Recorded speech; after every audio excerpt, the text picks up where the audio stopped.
నా ఛానల్లో కూడా ఆ కథ ఉండాలి, ఆ సీరియల్ ఉండాలనే ప్రయత్నం చేస్తూ చదువుతున్నాను. ఈ సీరియల్ మీనా. మరి మొదటి భాగంలోకి వెళ్దామా? రచన ఎద్దనపూడి సులోచనారాణి గారు. మీరు ఛానల్లో మనకి యాక్చువల్గా మానిటైజేషన్ అయిపోయింది ఈ ఛానల్, తెలుగు నావెల్స్ లైబ్రరీ. కానీ మానిటైజేషన్కి అగ్రీ అయింది, కానీ మినిమం అమౌంట్ ఇంకా అందలేదు, అంటే అది రావలేదు, ఇంతవరకు చేరలేదు అన్నమాట. ఎందుకో తెలుగు నావెల్స్ లైబ్రరీలో నాకు అంతగా ముందుకు వెళ్ళట్లేదు. కొంచెం అందరూ మీ శ్రీనివాస్ని మీ కుటుంబ సభ్యుడిగా భావించి ఛానల్ని ముందుకు తీసుకెళ్ళగలరని మనస్ఫూర్తిగా కోరుకుంటూ ఈ సీరియల్ స్టార్ట్ చేస్తున్నాను. మొదటి భాగం మీనా. 2 గంటల పాటు అవిరామంగా సుదీర్ఘంగా ఆలోచించిన నేను చివరికి ఒక నిశ్చయానికి వచ్చాను. ఏమైనా సరే అమ్మని అడిగి తీరతాను, వెంట తీసుకెళ్ళమని పట్టుబట్టి తీరతాను, అవసరమైతే ఏడవను కూడా ఏడుస్తాను అనుకుంటూ లేచి నా గదిలోంచి సరాసరి అమ్మ గదిలోకి వెళ్ళాను. గదిలో అమ్మ మెత్తటి తోలు పెట్టే మంచం మీద పెట్టి దానిలో బట్టలు సర్దుకుంటోంది. ఆవిడ చుట్టూ రకరకాలైన రంగురంగుల చీరలున్నాయి. వంట మనిషి తాయారమ్మ అమ్మ పక్కనే నిలబడి ఏ చీరకు సరిపోయే ఆ జాకెట్ అందులో పెట్టి భద్రంగా అమ్మ చేతికి అందిస్తోంది. నేను గదిలోకి అడుగు పెట్టగానే ఇద్దరూ ఒక్కసారిగా తల తిప్పి నా వైపు చూసి మళ్ళీ వెంటనే వాళ్ళ పనుల్లో మునిగిపోయారు. మమ్మీ, గుమ్మం దగ్గర నిలబడే పిలిచాను.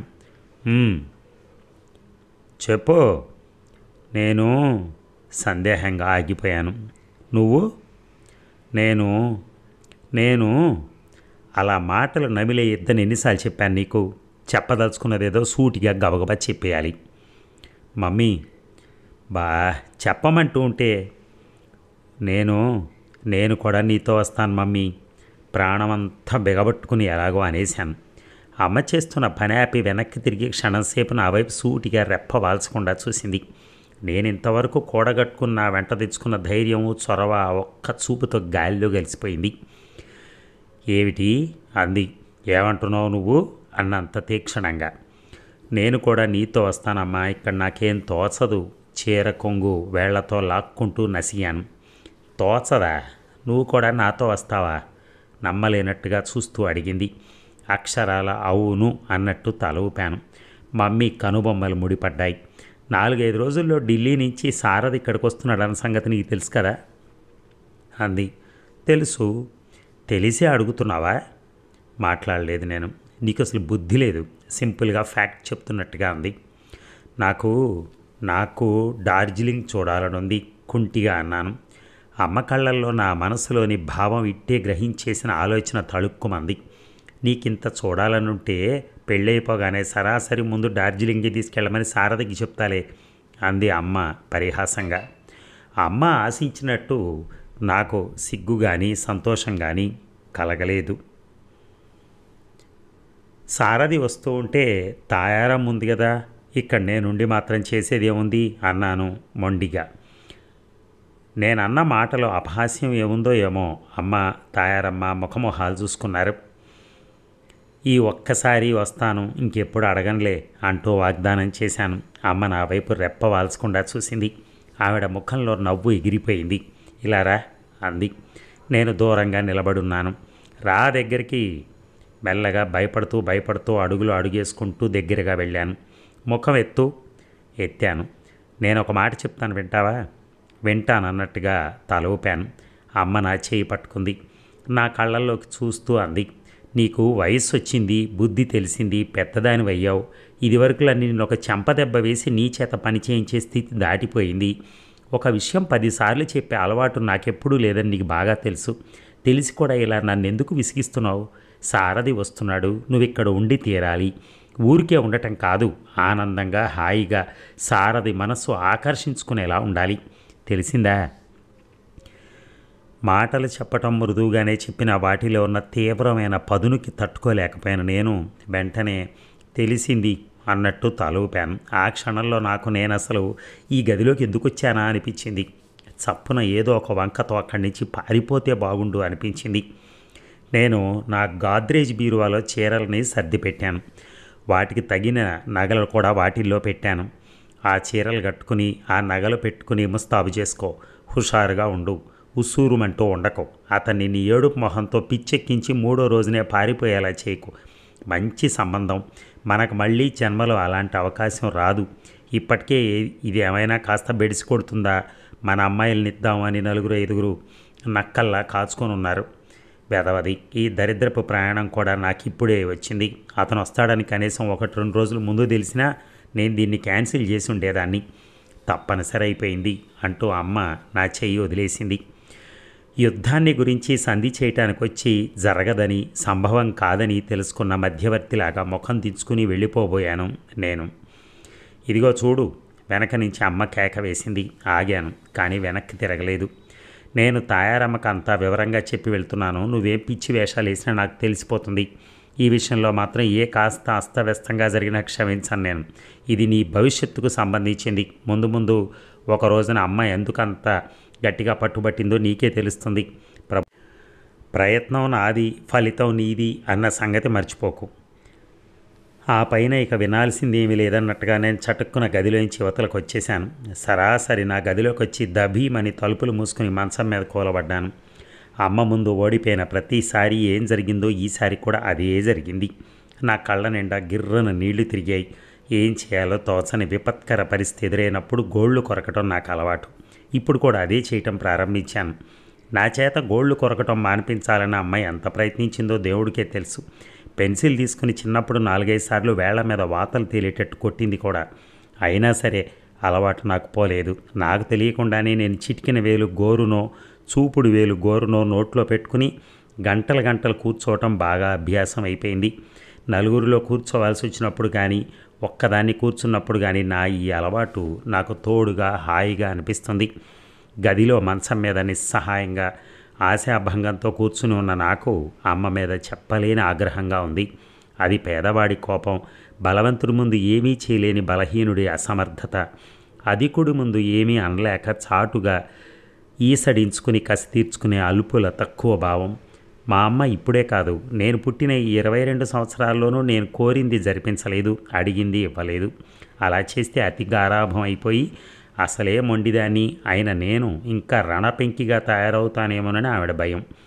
తానసలు ఇంత జగముండి అవటానికి కారణం అమ్మేనని నాన్న ఎప్పుడూ అంటూనే ఉంటారు.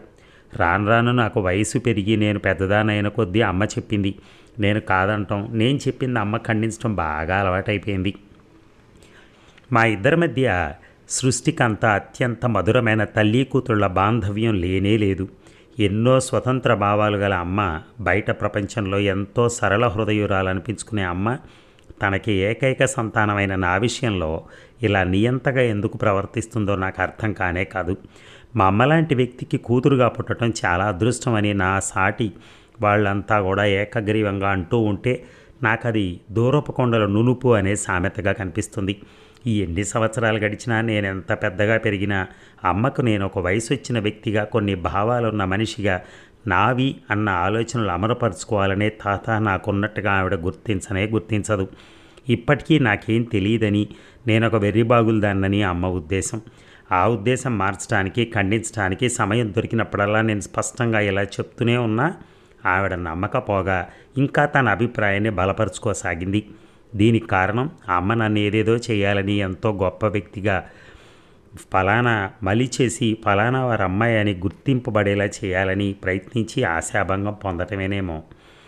ఇక ఆ ఆశాభంగాలు ఒకటి కాదు, అనేకంగా ఉన్నాయి. వాటిల్లో మొట్టమొదటిది నన్ను డాన్సర్ చేయాలని ఆవిడ అనుకోవటం. అది నాకు వంట పట్టకపోవటం. నాకు 10-12 సంవత్సరాల వయసప్పుడు మా అమ్మ ఒకరోజు మధ్యాహ్నం వేళ మీనా ఇలా రామ్మ అంటూ పిలిచి అమ్మకి ఎదురుగా అతి వినయంగా కూర్చుని ఉన్న ఒక వ్యక్తికి మా అమ్మాయి అండి అంటూ పరిచయం చేసింది. ఆయన్ని చూపిస్తూ నాకు వీరు డ్యాన్స్ మాస్టర్ గారు, రేపటి నుంచి నీకు డ్యాన్స్ నేర్పుతారు అంది. వచ్చిన ఆయన్ని నేను తీక్షణంగా చూశాను. గిరజాల జుట్టు, దిష్టి బొమ్మ కోసం కర్ర పొలాలకు తగిలించినట్టుగా వదులుగా వేళ్లాడే పైజామా లాల్చి, ముఖంలోంచి ముందుకు పొడుచుకొచ్చినట్టు పొడుగ్గా బలంగా ఉన్న ముక్కు, ఆడవాళ్లలా కులికే శరీరం. ఇలా ఉన్న ఆ నాట్యాచారుని చూసి చూడగానే నాకు ఆపుకోలేనంత నవ్వొచ్చింది. ఆయన నాకు డ్యాన్స్ నేర్పటం ప్రారంభించాడు. ఆ జులపాల జుట్టేసుకుని ఆయన తటిత థామ్ థీమ్ అని ఎగురుతుంటే నేను నవ్వు ఆపుకోలేక చచ్చిపోయేదాన్ని. అంతెత్తు మగాడు అలా కుప్పిగంతులు వేస్తున్నట్టు ఎగురుతుంటే నాకేమిటో మహా అసహ్యంగా ఉండేది. ఆయన నా దగ్గరగా వచ్చి నా 2 చేతులు పట్టుకుని ఇలా అలా అని చూపిస్తుంటే నేను అభినయం మాని ముక్కు మూసుకునేదాన్ని. ఏమిటిది అని అడిగితే నేను ముఖం విచిత్రంగా పెట్టి అబ్బా చెమట కంపు అనేదాన్ని. ఇది వినగానే మా అమ్మ నా 2 చెవులు గట్టిగా మెలిపెట్టి పెద్దవాళ్ళని అలా అనొచ్చునా, అందులో గురువుగారిని అంటూ పెద్దవాళ్ళ ముందు ఎలా ప్రవర్తించాలో ఒక గంట లెక్చర్ ఇచ్చింది. నేను నాకు ఇష్టం లేని అమ్మ మాటల్లాగే అవి ఆ చెవిలోంచి విని ఈ చెవిలోంచి వదిలేశాను. నాట్యాచార్యులు గారు మొదటి జీతం అందుకుని జేబులో వేసుకోగానే అమ్మకు సవినయంగా 2 చేతులు జోడించి నమస్కరించి సెలవు తీసుకుంటూ, అమ్మ మీ అమ్మాయికి నాట్యం నేర్పడం నా వల్ల కాదు, ఇంకెవరి వల్లనైనా అవుతుందని కూడా నేను అనుకోను. చిన్నపిల్లైనా ఆ పిల్ల కళ్ళల్లో కంపరం, నవ్వుల్లో అపహాస్యం చూస్తే అవి మా ప్రాణాలు తినేసి మాకున్న విద్య కూడా అంతరించేలా చేస్తాయమ్మా, కాబట్టి మన్నించండి, సెలవు అని వెళ్ళిపోయాడు. అమ్మకు నా మీద పట్టరానంత కోపం వచ్చింది. ఆ కోపంతో 2 సంవత్సరాలు నన్ను తీసుకెళ్ళి బోర్డింగ్లో పారేసింది. ఈ బోర్డింగ్ స్కూల్లో జాయిన్ అవ్వటం నాకు ఒక్కసారి పక్షికి పంజరం తలుపులు తెరిచినట్టయింది. అక్కడ టీచర్స్ చాలా మంచివాళ్ళు. క్రమశిక్షణ ఉండేది. మళ్ళీ పిల్లల ఆంతర్యాలు కనిపెట్టి వాటి ద్వారా వాళ్ళ మనస్తత్వాలు మృదువుగా సునిశ్చితంగా మలచడానికి ప్రయత్నించేవారు. నాకైతే ఆ జన్మాంతం ఆ స్కూల్లోనే ఉండాలనిపించింది. కానీ అమ్మ నన్ను వదిలిపెట్టి ఉండలేకనో లేక నలుగురు ఉన్న ఒక పిల్లని బోర్డింగ్లో పారేసింది. ఈవిడ క్లబ్బులకి షికార్లకి అడ్డొస్తోందని కాబోలని విమర్శించడం ప్రారంభించినందువల్లనో ఇంటికి తీసుకొచ్చేసింది. బోర్డింగ్ నుంచి వచ్చిన తర్వాత ఇంటి జీవితం అమ్మతో సాన్నిహిత్యం నాకు మరీ దుర్భరంగా అనిపించసాగింది. అమ్మ ముందు నోరెత్తలేని నేను నా ఇష్టతను ఏదో రకంగా వెల్లడిస్తూ ఉండేదాన్ని. ఉదాహరణకి అమ్మ నన్ను నీట్గా డ్రెస్ చేసుకోమని ఎవరైనా వస్తారని హెచ్చరించేదనుకోండి, నేను డ్రెస్సు చేసుకున్నట్టే చేసుకుని దానికి బొట్టో కాటుకో పులిమేదాన్ని. అమ్మ నా తిండి విషయంలో కూడా మహా తూకం చూపించేది. నేను అసలే మెత్తటి వంటి దాన్నని, నాన్నలాగా కాలు బారుదాన్ని అవటం వల్ల ఆ పొడుక్కి లావొస్తే ఇట్టే వయసు గల దానిలా అయిపోతానని అమ్మ భయం. ఇంట్లో అమ్మ ఎంత తూకంగా పెట్టినా, ఎంత తేలిక పదార్థాలు ఆకుకూరలు తినిపించినా నేను బయటికి వెళ్ళి ఏ స్నేహితురాలింట్లోనో దోశలు, గారెలు, ఇడ్లీలు సుష్టుగా తిని వచ్చేదాన్ని. ఒక్కొక్కసారి స్వయంగా నాన్నే నన్ను అమ్మకు తెలియకుండా రహస్యంగా హోటల్కి తీసుకెళ్ళి కడుపు నిండా తినిపించేవారు. క్లబ్లో చాలామందికి అమ్మకి అసలు నా అంత కూతురు ఉన్నట్టే తెలియదు. దానికి కారణాలు 2. ఒకటి ఆవిడ వస్త్రధారణ, శరీరాన్ని క్రమపద్ధతిలో ఉంచుకోవటానికి వ్యాయామం చేసే తీరు. రెండోది నేను ఎప్పుడో తప్ప క్లబ్కు వెళ్ళేదాన్ని కాదు. నా ప్రపంచం చాలా వరకు మా నాన్న చుట్టూ అల్లుకుని ఉండేది. 4 సంవత్సరాల నుంచి అమ్మ లేడీస్ క్లబ్కి ప్రెసిడెంట్గా ఏకగ్రీవంగా ఎన్నికవుతోందంటే కేవలం మిస్సెస్ లింగం గారి పలుకుబడి, అభిమానం కారణమని అందరికీ తెలుసు. మిస్టర్ లింగం సుప్రీంకోర్టు జడ్జిగా చేసి రిటైర్ అయ్యారు. వాళ్ళకి బిడ్డ పాప లేరు. మిసెస్ లింగం అమ్మ ఇద్దరూ చాలా మంచి స్నేహితులు. వాళ్ళని స్నేహితులు అనే కంటే ఒక ప్రాణం 2 శరీరాలను ఆశ్రయించిందేమో అంటే బాగుంటుంది. ఇద్దరు ఏకజాతి పక్షులు. అభిప్రాయాలు పాలు నీళ్ళలా కలిసిపోయాయి. ఆవిడ మాట అంటే అమ్మకు భక్తి శ్రద్ధలు ఎక్కువ. అమ్మ మాట అంటే ఆవిడకి ఎక్కడ లేని గురి. ఒకరికొకరు సలహా సంప్రదింపులు పాటించందే ఎవరు ఏమీ చేయరు. అమ్మ క్లబ్కి ప్రెసిడెంట్ అయిన ఈ 4 ఏళ్లలో మెంబర్స్ చాలా ప్రదేశాలు చూశారు. ఒక్కోసారి క్లబ్లో ఏదైనా ఫంక్షన్ జరుగుతున్నప్పుడు వాళ్ళందరి మధ్య తిరుగుతూ ఎన్నో విధాలుగా ఎంతో చాకచక్యంతో పనులు పురమాయిస్తూ దగ్గరుండి చేయిస్తున్నప్పుడు చూస్తే పొట్టిగా సన్నగా పిట్టలా ఉండే ఈ మనిషిలో ఇంత ధీశక్తి ఎక్కడుందా అనిపిస్తుంది. నిజంగా అంతమందిలో ఏకదాటిగా అలా మెప్పు సంపాదించుకోవడం పెద్ద నేర్పే. అలాంటి సమయాల్లో అమ్మని చూస్తుంటే నా గుండెల్లో గర్వం లాంటిది రెపరెపలాడుతుంది. ఇంతమంది మనస్తత్వాలను ఇంత సులభంగా అర్థం చేసుకోగలిగిన అమ్మ ఇంట్లో ఉన్న నన్ను మా నాన్నని ఎందుకు అర్థం చేసుకోలేదు? లేక మేమే ఆవిడని సరిగా అర్థం చేసుకోలేకపోతున్నామా అనిపించింది. అప్పుడప్పుడు అనిపిస్తూ ఉంటుంది. అమ్మ చాలా సమర్థురాలు, నేనెప్పుడూ కాదన్ను. నా మీద ఆవిడకి ఆపేక్ష లేదని కూడా నేను అన్ను. కానీ అమ్మ చూపించే ఆపేక్ష కేవలం మాకు బాధ్యతగా కనిపిస్తుంది. మా నాన్న అలా కాదు. ఆయనకి యావత్ ప్రపంచం నేనేనేమో అనిపించే సమయాలు చాలా ఉన్నాయి. నాకు జ్వరం లాంటిది వచ్చి ఏదైనా సుస్థి చేస్తే మా అమ్మ వెంటనే మంచి డాక్టర్ని పిలిపించి నాకు సరైన మందు తెప్పించి అది ఏ వేళకు వెయ్యాలో కూడా తయారమ్మకు అప్పగించేసేది. ఇంతటితో ఆవిడ బాధ్యత తీరిపోయేది. కానీ నాన్న అలా కాదు. నాకు కాస్త ప్రక్కలు వెచ్చబడగానే తన పనంతా మానుకుని దగ్గరకు వచ్చి కూర్చునేవారు. మాటి మాటికి నా నుదుటిని తాకి చూస్తూ జ్వర తీవ్రత ఎలా ఉందో తెలుసుకునేవారు. క్షణక్షణానికి మీనా, ఏం కావాలమ్మా, గ్లూకోజ్ ఇవ్వనా, హార్లిక్స్ తాగుతావా, ఎలా ఉంది ఇప్పుడు అని అడుగుతూ ఉండేవారు. ఒక్కొక్కసారి జ్వర తీవ్రతకు నేను తట్టుకోలేక అటు ఇటు చేప పిల్లలా కొట్టుకుంటూ ఉంటే ఎత్తుకుని భుజానేసుకుని రాత్రంతా అటు ఇటు తిప్పుతూ మేలుకొని గడిపేవారు. అమ్మో, మా నాన్న లేకపోతే నేనేమైపోయేదాన్ని అనిపించి క్షణాలు నా జీవితంలో లక్షలు కోట్లున్నాయి. నా బాల్య స్మృతులన్నీ మా నాన్న జ్ఞాపకాలతో జత చేసి బంధించబడి ఉన్నాయి. మా నాన్న పక్కన లేకుండా నాకొక్కదానికి ప్రత్యేకంగా గుర్తుపెట్టుకోవాల్సిన సంఘటన ఏదీ లేదు. అప్పుడప్పుడు అమ్మ నన్ను నాన్న మరీ గారాబం చేసి పాడు చేస్తున్నారని, నేనెందుకు కొరగాకుండా పోతానని ఆయనతో కలహానికి దిగుతూ ఉండేది. నాకు ఇంటర్లో క్లాస్ వచ్చేలా చేసి నన్ను మెడిసిన్లో చేర్పించి మా అమ్మాయి డాక్టర్ చదువుతుందని చెప్పుకోవాలని మా అమ్మ ఎంతగానో సరదా పడింది. నాకు అసలు కప్పలన్నా వానపాములన్నా చెడ్డ భయం, భరించలేనంత కంపరం. అమ్మకి ఎదురు చెప్పలేని నేను నాన్న దగ్గర చేరి సణుగుడు ప్రారంభించాను. నాన్న నా చేత ఇష్టం లేని పని చేయించడానికి వీల్లేదని పట్టుబట్టారు. ఈ విషయం మీద అమ్మ నాన్న ఘర్షణ పడ్డారు. నేను చివరికి మెడిసిన్లో చేరనే లేదు. 4 సంవత్సరాలకి ఎలాగో అలా కుంటి గుర్రం నడకలాగా BA అయింది అనిపించాను. ఈ మధ్య అమ్మా నాన్నల మధ్య పోట్లాట్లు చికాకులు బాగా తగ్గిపోయాయి. ఆఖరిసారి దాదాపు సంవత్సరం క్రితం ఇద్దరూ చాలా తీవ్రంగా ఘర్షణ పడ్డారు. దానికి కూడా కారణం నేనే. స్థానికంగా ఉన్న అమ్మ పరిచయస్తులు కొంతమంది మెడ్రాస్ నుంచి సినిమా ప్రొడ్యూసర్ని తీసుకొచ్చి అమ్మకు పరిచయం చేశారు. అతను నన్ను కూర్చోమని, నడవమని, అటు తిరగమని, ఇటు తిరగమని సంతలో పశువుని పరీక్షించినట్టు పరీక్షించి నేను సినిమాకు బాగా పనికొస్తానని, నాకు ఉజ్వలమైన భవిష్యత్తు ఉందని, నా జీవితం ఇంద్రధనస్సుల కీర్తి ప్రతిష్టలతో మెలమెలా మెరిసిపోతుందని ఏమిటేమిటో చెప్పాడు. అమ్మ మొహం ఆయన మాటలతో వికసించింది. నాకు బుద్ధి తెలిసిన తర్వాత మొట్టమొదటిసారిగా నా వైపు ఆపేక్షగా అపురూపంగా చూసింది మా అమ్మ. వచ్చిన ఆయనకు కృతజ్ఞతతో నమస్కరిస్తూ ఆయన వెళ్ళేటప్పుడు నన్ను సినిమాలో చేర్పించడానికి తప్పక మెడ్రాస్ పంపుతానని వాగ్దానం చేసింది. కన్న సంతానం గొప్పవారవుతుంటే ఏ కన్న తల్లి మాత్రం సంతోషించదు. అందులో మా అమ్మ. నేనెందుకు పనికిరానని నా మీద అన్ని విధాల ఆశలకు నీళ్లు వదులుకున్న ఆవిడకి ఇది కేవలం తన అదృష్టంగానే అనిపించింది. అన్ని విషయాలు మాట్లాడేసుకున్నారు. రేపు సాయంత్రం కాగితాల మీద ఒక్క సంతకాలు పెట్టడమే తరువాయి. ఆ సాయంత్రం కోర్టు నుంచి నాన్నగారు రాగానే అమ్మ తనే స్వయంగా కాఫీ తీసుకెళ్ళింది. ఆ సమయంలో నేను కూడా అక్కడే ఉన్నాను. అమ్మ మధ్యాహ్నం జరిగిందంతా చెప్పడం ప్రారంభించింది. ఆవిడ ఈ విషయం మొదలుపెట్టగానే నాన్న సగం దాగిన కాఫీ కప్పు కింద పెట్టేసి శ్రద్ధగా వినసాగారు. అమ్మ చెప్పడం పూర్తి చేసేసరికి నాన్నగారి మొహం కందగడ్డలా తయారైంది. ఆయన కళ్ళు అగ్నిగోళాల్లా అయ్యాయి. నువ్వేమని జవాబిచ్చావు అన్నారు. ఏమంటాను, సిరిరా, ఎవరైనా మోకాలు అడ్డు పెడతానంటారా? ఉన్న సిరి చాలదా మనకి? డబ్బుకు మితమే ఉంది. ఎందుకు లేదు, ఉన్నదాంతో తృప్తిగా సుఖంగా బ్రతకడం నేర్చుకోగలిగితే డబ్బుకు తప్పకుండా మితం ఏర్పడుతుంది. ఇంతకీ మీరేమంటారు? దాన్ని సినిమాలో చేర్పించకు. అమ్మ త్రుళ్ళి పడిన దానిలా చూసింది.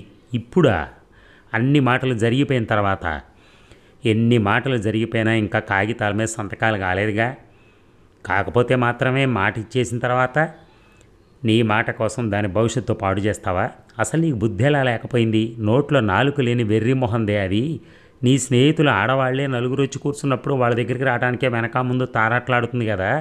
అలాంటిది క్షణక్షణం గిరగిరా తిరిగే బంగారు బంతుల మీద నడకలాంటి ఆ జీవితం దానికి ఎలా సరిపడుతుందనుకున్నావు? కన్న తలివేనా అసలు నువ్వు అన్నారు. అమ్మ కస్సుమని లేచింది. నా కూతురు నా ఇష్టం, అది నా కూతురు కూడా అన్న విషయం మర్చిపోకు అంటూనే ఆయన హఠాత్తుగా 2 చేతులు జోడించాడు. ఎంతో దీనంగా అర్థిస్తున్నట్టుగా అన్నారు. కృష్ణవేణి, మనిద్దరం పెళ్లి చేసుకుని జీవితాలు కలుపుకుని కలిసి జీవించడం మొదలుపెట్టి ఇన్ని సంవత్సరాలైంది. ఇన్ని ఏళ్లలో నేనెప్పుడూ నీ నుంచి ఏదీ కోరలేదు. ఇది మాత్రం అడుగుతున్నాను, నువ్వు దాని జీవితం నాశనం చేయకు అన్నారు. అమ్మ విచిత్రంగా చూస్తూ నిలబడిపోయింది. దాన్నిలా చూసి విలువిచ్చి అంతో ఇంతో ప్రేమను పంచిచ్చే వ్యక్తిని చూసి పెళ్లి చేసేద్దాం. మీనా మంచి గృహిణిగా తప్ప ఇంకెందుకు పనికిరాదు. భగవంతుడు మనకిచ్చిన డబ్బు చాలు, అది ప్రత్యేకంగా సంపాదించుకోవాల్సిన అవసరం లేదు మనకి అన్నారు నాన్న. మీరు మీ పిరికితనమును, నాకు ఒళ్ళు మండుతోంది. మీలా భయం ఉన్న వాళ్ళు జీవితంలో ఏదీ సంపాదించుకోలేరు కఠినంగా అంది అమ్మ. సంపాదించుకోకపోయినా పర్వాలేదు, ఉన్నది ఓడగొట్టుకోకుండా ఉంటే చాలు. అందలం ఎక్కుదామనే ఆశతో ఎగిరి అందక కింద పడే కంటే మన 2 కాళ్ళతో మనం నింపాదిగా నడిచి వెళ్ళటం చాలా ఉత్తమం. ఇలాంటి వెధవ వేదాంతం చెప్పి మీరు దాన్ని ఎందుకు పనికి రాకుండా చేసేస్తున్నారు? రెచ్చిపోతూ అంది అమ్మ. దానికున్న విచక్షణ జ్ఞానంలో 1000వ వంతైనా నీకుంటే నువ్వు దాన్ని సరిగా అర్థం చేసుకోగలిగేదానివి. అమ్మ గయ్యమని లేచింది. ఇద్దరి మధ్య మాట పెరిగింది. నేను మెల్లగా అక్కడి నుంచి జారుకొని బయటకు వచ్చేశాను. నేను బలవంతంగా దాన్ని చేర్పించేస్తే ఏం చేస్తారు మీరు? చివరికి మొండిగా అంది అమ్మ. చూడు ఏం చేస్తాను. ఏం చేస్తారు? రెట్టిస్తున్నట్టుగా అంది. నీకు విడాకులు ఇస్తాను. నాకు విడాకులా? అవును. దాని చేత ఇష్టం లేని పనులు చేస్తున్నావని, దాన్ని బాధిస్తున్నావని, నీ నుంచి విడిపోతే తప్ప మా ఇద్దరి జీవితాలకి శాంతి లేదని కేసు పెడతాను. ఇక దావా ఎవరి వైపు పలుకుతుందో నీకు తెలుసు.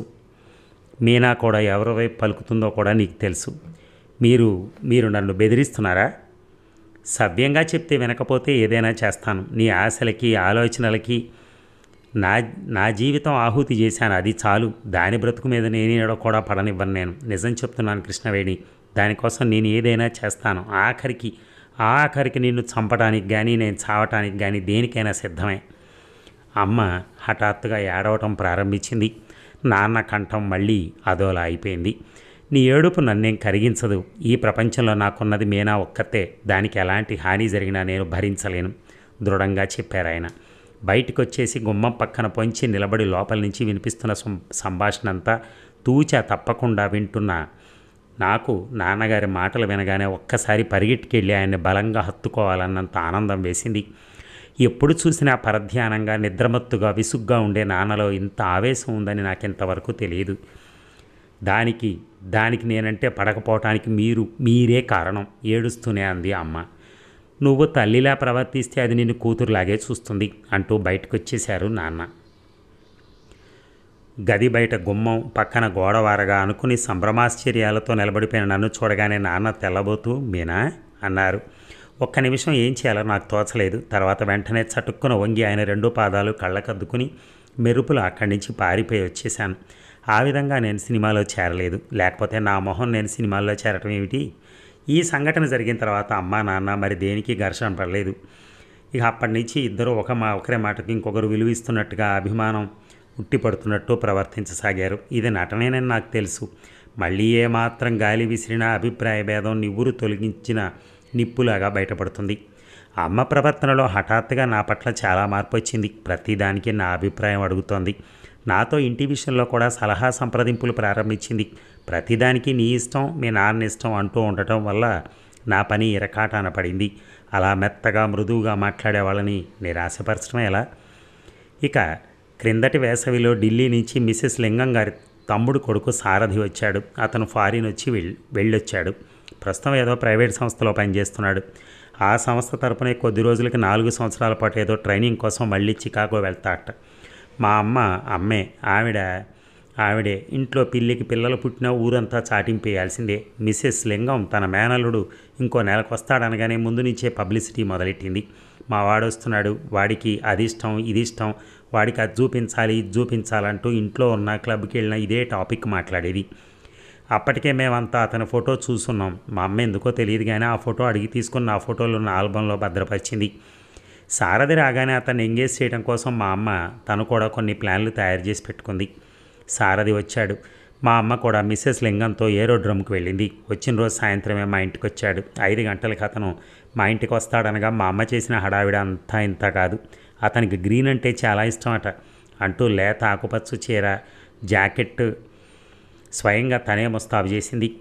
నగలు అలంకరించింది. వంట ఇంట్లోకి వెళ్ళి తాయారమ్మ దగ్గరుండి పలహారాలు సరిగా ఉన్నాయో లేదో చూసింది. ప్రతి చిన్న పనిలోనూ ప్రత్యేకమైన శ్రద్ధ తీసుకుంది. సారథి మిసెస్ లింగం వచ్చారు. నాన్నగారు అమ్మ ఎదురెళ్ళారు. నేను హాల్లో బొమ్మలాగా నిలబడున్నాను. వాళ్ళు లోపలికి వచ్చారు. పరిచయాలు జరిగాయి. అమ్మ, మిసెస్ లింగం, సారథికి చెరో పక్కన అతనికి ఎదురుగా నాన్న, నేను కూర్చున్నాం.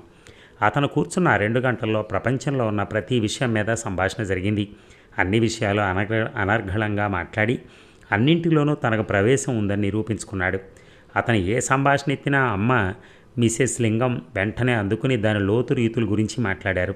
ప్రసంగం ఎక్కువగా వారి ముగ్గురు మధ్యనే నడిచింది. నాన్న అప్పుడప్పుడు మర్యాద కోసం ఒకటి ఎరా మాట్లాడారు. నాకేమో కూర్చుని కూర్చుని నడుము నొప్పి పుడుతోంది. నాకు వాళ్ళ సంభాషణ చిరాగ్గా ఉంది. పరధ్యానంగా నా ఆలోచనల్లోకి జారిపోయిన నేను అలవాటు చొప్పున ఎడంచేయి చిటికిన వేలు నోట్లో పెట్టుకుని కొరకసాగాను. అలా ఎంతసేపటి నుంచి కొరుకుతున్నానో నాకు గుర్తులేదు. మధ్యలో అమ్మ ఒక మారు అందరికీ ఐస్ క్రీమ్ కప్పులు అందిస్తూ నా దగ్గరికి వచ్చినప్పుడు నా వైపు, నా వేలు వైపు ఉరిమి చూసింది. నేను చటక్కని తీసేశాను. వీళ్ళు ఎప్పుడు వెళ్ళిపోతారా భగవంతుడా అనుకుంటూ క్షణాలు లెక్కబెడుతూ గదిలో గుమ్మాలని, వాటికున్న పరదాలని, కుర్చీలని, కింద పరిచి ఉన్న కార్పెట్ని మార్చి మార్చి చూస్తూ కూర్చున్నాను. ప్రతిరోజు మనిషి నిత్య జీవితంలో ఇలా ఇష్టం లేని పనులు తప్పనిసరిగా చేస్తూ చిన్న చిన్న నరకాలని ఎన్నెన్ని అనుభవిస్తారో కదా. సారథి లేచి వెళ్ళేటప్పుడు టైం చూసుకున్నాడు. వెంటనే కనుబొమ్మలెత్తి ఆశ్చర్యంగా, అరే చాలా టైం అయిందే, గంటలు నిమిషాల్లా గడిచిపోయాయి అన్నాడు. అమ్మ సుతారంగా తన అందమైన నవ్వు నవ్వింది. అతను అమ్మ వైపు గౌరవాభిమానాలతో చూశాడు. వెళ్ళేటప్పుడు నాతో కూడా చెప్పాడు, కానీ అందులో ప్రత్యేకత ఏమీ లేదు. కృష్ణవేణమ్మ గారి కూతుర్ని కాబట్టి చెప్పాలనుకుని చెప్పినట్టుంది. కానీ క్షణాల్లో సగం వైపు నా వైపు చూసిన ఆ చూపుల్లో ఒక విధమైన ఆకలి ఉన్నట్టు నేను పసిగట్టాను. స్త్రీ ఇతని ముందు స్త్రీ కాదు, ఓ జిలేబీ ముక్కలాగో మైసూరు పాకులాగో కనిపిస్తుంది. ఆ చూపు తన మీద పడగానే ప్రతి ఆడదాని ఒళ్ళు జల్లుమంటుంది. ఆడపిల్లను తినుబండారంగా భావించి అందితే అమాంతం కొరుక్కు తినేయాలనే మనస్తత్వం, ఆశ ఆకలి గల మనిషిలా ఉన్నాడు అతను. మొత్తానికి అమ్మకి సారథి చాలా నచ్చాడు. అతను వెళ్ళిపోయిన తర్వాత అమ్మ అతని ఫోటోలోని వివిధ కోణాల్లో పరిశీలిస్తూ ఆ ఫోటోలని మనిషిలో టీవీ, దర్పం ఉన్నాయి, రాజసం ఉట్టిపడుతోంది అని వర్ణించసాగింది. నాకేమో అతను అస్సలు నచ్చలేదు. మెళ్ళో టై, జబ్బలకు బిగువ అంటిపెట్టుకుని ఉన్న టెర్లిన్ షర్టు, పక్క పాపిడితో జాగ్రత్తగా దూకున్నట్టుగా జుట్టు, మరి వెనక బట్టతల అవుతుందేమోనని అనుమానమేమో. వీటన్నిటినీ చూస్తే అతను ఆ విషయంలో చాలా శ్రద్ధ తీసుకుంటాడు అనిపించింది. ఆ నవ్వు మరీను. అతని మొహంలో నవ్వు గోడకు మేక్ కొట్టి తగిలించినట్టు ఉంటుందే తప్ప సహజంగా ఉండనే ఉండదు. పై పెదవిని బిగబట్టి కింద పదివిని కుడివైపుకి సాగలాగుతాడు. పూర్తిగా నవ్వేస్తే ఆయన సొమ్మేం పోతుందో మరి. కళ్ళు మాత్రం ఎదుటివారి మీద పడగానే అదేదో లోతులు కొలిచే యంత్రంలా ఉన్నాయి. మనిషిని చూడగానే వారి మనస్తత్వాలు కనిపెట్టగల నేర్పున్నట్టుంది. సారథి ఉన్న వారం రోజులు ఇట్టే గడిచిపోయాయి. అమ్మ సూచన మీద మిసెస్ లింగం బలవంతం చేయగా అతను మరో వారం సెలవు పొడిగించారు. అతను ఉన్నన్ని రోజులు మేము అతన్ని నీడలా అంటిపెట్టుకునే తిరిగాం. అతని కోసం మా అమ్మ ఆ 15 రోజుల్లోనూ చాలా డబ్బు ఖర్చు పెట్టింది. సారథితో నాకు వివాహం ఖాయం అవ్వబోతుందన్న వార్త ఎవరి నోటి నుంచి వెలువడిందో కానీ ఇట్టే ప్రచారంలోకి వచ్చేసింది. ఎవరి నోటి నుంచి విన్నా, ఏ క్లబ్కు వెళ్ళినా, బజార్లో ఎవరు కలిసినా, మేము ఎవరింటికి వెళ్ళినా, ఎవరైనా సరే మా ఇంటికి వచ్చినా అందరూ నాకు అభినందనలు తెలపడం ప్రారంభించారు. అంత అదృష్టవంతులు లేరని చెప్పని పొగడసాగారు. ఇదంతా నీ అదృష్టం అనేకంగా మీ అమ్మ ప్రయోజకత్వమని ద్వంద్వార్థం వచ్చేట్టుగా కూడా కొంతమంది మాట్లాడారు. సారథి వెళ్ళిపోయే రోజు వచ్చింది. మా అమ్మ ఆర్భాటంగా విందు ఏర్పాటు చేసింది. ఆ రోజు నన్ను షోకేసులో పెట్టే బొమ్మలాగా అలంకరించింది. రాత్రి భోజనాలు అయిన తర్వాత అందరం కూర్చున్నప్పుడు సారథి నన్ను వివాహం చేసుకోవడానికి సుముఖంగా ఉన్నట్టు మాటల ద్వారా వ్యక్తపరిచాడు. అమ్మ ముందు 1000 వోల్టు బల్బులమ్మ వెలిగిపోయింది అమ్మ ముఖం. అతను వెళ్లే ముందు నా దగ్గరికి వచ్చి నా చీర బాగుందని మెచ్చుకున్నాడు. నా నగలు అలంకరించుకునే విధానం కొత్తగా ఉందని ప్రశంసించాడు. ఇదంతా అమ్మ ప్రతిభే, నాకేం రాదు అన్నాను అతన్ని క్రీగంట కనిపెడుతూ. అచ్చు నేను అనుకున్నట్టే అయింది. అతని కళ్ళు అప్రయత్నంగా ప్రశంసాపూర్వకంగా అమ్మ వైపుకు తిరిగాయి. వాటిల్లో అభిమానం తొణికిసలాడింది. సారథి అమ్మ దగ్గర అరగంట నిలబడి సెలవు తీసుకోవటం నేను గమనించకపోలేదు. వాళ్ళు వెళ్ళిపోగానే అమ్మ అమాంతం నా దగ్గరికి వచ్చి గట్టిగా కౌగిలించుకుంది ఎంతో ఆనందంగా. నువ్వు చాలా అదృష్టవంతురాలివే మీనా, నువ్వు కాదు నేను అలాంటి అల్లుడు దొరకాలంటే ఎంత భాగ్యం చేసుకుని పుట్టాలి అంది అమ్మ. చివరి మాటకి నేను మొహం ముడుచుకోవటం అంత ఆనందంలో ఉన్న ఆవిడ గుర్తించనే లేదు. అతను అడుగు పెట్టగానే నా ఇంటికి కొత్త కళ వచ్చింది అంది అమ్మ. నాకు అది నచ్చలేదు. అమ్మ లోపలికి వెళ్ళిపోయింది. నేను చాలాసేపు అక్కడే నిలబడున్నాను. ఇక ఇల్లు మాటు మణిగింది. ఉదయం నుంచి విశ్రాంతి లేకుండా గిరగిరా తిరిగిన అమ్మ అలసిపోయిన దానిలాగా త్వరగా నిద్రపోయింది. తాయారమ్మ ఇంకా ఇల్లు సర్దుతూనే ఉంది. నేను మెల్లగా పైకి వెళ్ళి చప్పుడు కాకుండా నాన్న గది తలుపు తోశాను. గదిలో టేబుల్ లైట్ వెలుగుతూనే ఉంది. నాన్న ఇంకా మేలుకునే ఉన్నారు. నేను తలుపు తెరిచి లోపలికి తొంగి చూడగానే ఆయన, ఏం మీనా అన్నారు. లోపలికి వస్తాను నాన్నగారు. రా. లోపలికి వెళ్ళాను. ఆయన మంచం మీద పడుకొని ఉన్నారు. నిద్ర రావటం కోసం కాబోలు చేతిలో పుస్తకం ఉంది. నేనొచ్చి మంచం పక్కన ఉన్న టేబుల్ని ఆనుకుని నిలబడ్డాను. ఆయన వెంటనే ఏం కావాలి అని అడగలేదు నన్ను. నేను కూడా ఎందుకు వచ్చానో చెప్పలేదు. కొద్దిసేపు అయిన తర్వాత మెల్లగా పిలిచాను, నాన్న. ఏమ్మా, ఇవాళ ఇవాళ మీకు చాలా సంతోషంగా ఉందా నాన్న? ఆయన వెంటనే సమాధానం చెప్పలేదు. కళ్ళజోడు తీసి తలెత్తి నా వైపు చూశారు. రెప్ప వాల్చకుండా నా మొహంలోకి చూస్తూ నా ముఖం ద్వారా నా మనసులోని ఆలోచన పసిగట్టాలని ప్రయత్నిస్తున్నారు. అమ్మ ఈరోజు అంత సంతోషంగా ఉందేం నాన్న? చీర అంచుని లాగుతూ అన్నాను. అల్లుడు వస్తున్నాడని కావచ్చు. నాన్న నవ్వబోయారు, కానీ నవ్వు రాలేదు. మరి మీకు లేదా? మీరు మామూలుగానే ఉన్నారే? నాకు సంతోషంగానే ఉంది మీనా. కొంతమంది మనసులోని భావాలు పైకి బాహాటంగా ప్రదర్శిస్తారు, కొంతమంది ప్రదర్శించలేరు, అంతే తేడా. నేను నిట్టూర్పు విడిచాను. సారథి గురించి మీ ఉద్దేశం ఏమిటి నాన్న? చాలా తెలివిగలవాడమ్మా, కడు సమర్థుడు. మంచివాడు అనే మాట నాన్న నోటి నుంచి రాలేదు. ఆ విషయం నేను వెంటనే పసిగట్టేశాను. తెలివి కలవాడు సమర్థుడు అయిన వాడిని భర్తగా పొందిన స్త్రీ జీవితం ఎలా ఉంటుంది నాన్న? నాన్న నా వైపు మళ్ళీ చూశారు. తర్వాత నిదానంగా అన్నారు, ఆ రెండిటికి మంచితనం మమత తోడైతే స్వర్గం అవుతుంది స్త్రీ జీవితం. లేకపోతే లేకపోతే చెప్పలేం. అలాంటి వాడిని పంచుకున్న స్త్రీ మనస్తత్వం మీద ఆధారపడి ఉంటుంది. భార్య కూడా తెలివితేటలు కలది, నేర్పరి అయితే ఇద్దరూ యుద్ధంలో ప్రత్యర్థుల్లా అవుతారు. వారి జీవితాలు రణరంగమే అవుతుంది. అలా కాకుండా భార్య కాస్త నమ్రత గలది, వినయ విధేతలు కలది అయితే యజమాని సేవకుల బాంధవ్యం ఉపమానం అవుతుంది. ఇదంతా ఇప్పుడు ఎందుకమ్మా? సారథితో నాకు వివాహం అయితే ఎలా ఉంటుందో నేను ఆలోచించి చూసుకుంటున్నాను. నాన్న నా వైపు చూశారు. మా ఇద్దరి కళ్ళు కలుసుకున్నాయి. ఆయన నయనాల్లో ఆపేక్ష ఆదరణ తొంగి చూసింది. నా కళ్ళల్లో కృతజ్ఞత తొణికిసలాడింది. ఆయన మెల్లగా నా చెయ్యి అందుకుంటూ అన్నారు, చూడు మీనా, ఇంతవరకు నేనెప్పుడూ అడగలేదు. అలా అడిగే అవసరం వస్తుందని అన్నాడు అనుకోలేదు కూడా. ఇలాంటి విషయాల్లో నీ అభిప్రాయం గుర్తించాలనే తెలివితేటలు కానీ నేర్పు కానీ మీ అమ్మకు లేవు అన్న సంగతి నాకు తెలుసు. చెప్పమ్మా, నీ ఊహల్లో భర్త అంటే ఎలా ఉండాలని చిత్రించుకుంటున్నావు? అనుకోకుండా హఠాత్తుగా ఎదురైన ఈ ప్రశ్నకు వెంటనే సమాధానం చెప్పలేకపోయాను నేను. చెప్పమ్మా, సంకోచించకు. నాకిప్పటి వరకు ఎలాంటి ఊహలు లేవు నాన్న. మా ఇద్దరి మధ్య నిశ్శబ్దం ఏర్పడింది. సారథి గురించి నీకు ఎలాంటి అభిప్రాయం ఏర్పడిందమ్మా? మెల్లగా ఎంతో మృదువుగా అడిగారు ఆయన. మీరన్నట్టు అతను చాలా తెలివిగలవాడు. అతను అలా అన్ని విషయాల్లోనూ ఏకదాటిగా మాట్లాడిస్తూ ఉంటే అందులో ఒకటి కూడా నాకు సరిగ్గా తెలియదు. నాకు నేనే చాలా అలుపురాలని అనిపించాను. అదే కాదు, ఇంకొకటి కూడా నాకు బాగా తెలిసింది. అతని ప్రవర్తనలో కనిపిస్తున్న ఆ అణకువ, ఆ నిదానం, ఆ అతి వినయం, మర్యాద ఇవన్నీ స్వతసిద్ధంగా వచ్చినవి కావని, తెచ్చిపెట్టుకున్నవని బాగా తెలుస్తోంది. ఒక్క మాటలో చెప్పాలంటే అవన్నీ అమ్మ లక్షణాలు. అమ్మ వ్యక్తిత్వం లాంటి వ్యక్తిని నేను చస్తే భర్తగా స్వీకరించాను. నా జీవితానికి ఒక నియంత చాలు. మీనా, మీరు అమ్మతో చెప్పండి. మొదటి చూపులోనే సారథి అంటే నాకు బోరు కొట్టింది. అతని సమక్షంలోనే నేను గొంగళి పురుగులా ముడుచుకుపోతాను. హాయిగా నవ్వలేను, నిర్భయంగా మాట్లాడలేను. నేను అలుపురాలననే భావం నన్ను వదలదు అనేసి బడిబడిగా గుమ్మం వైపు వచ్చేశాను.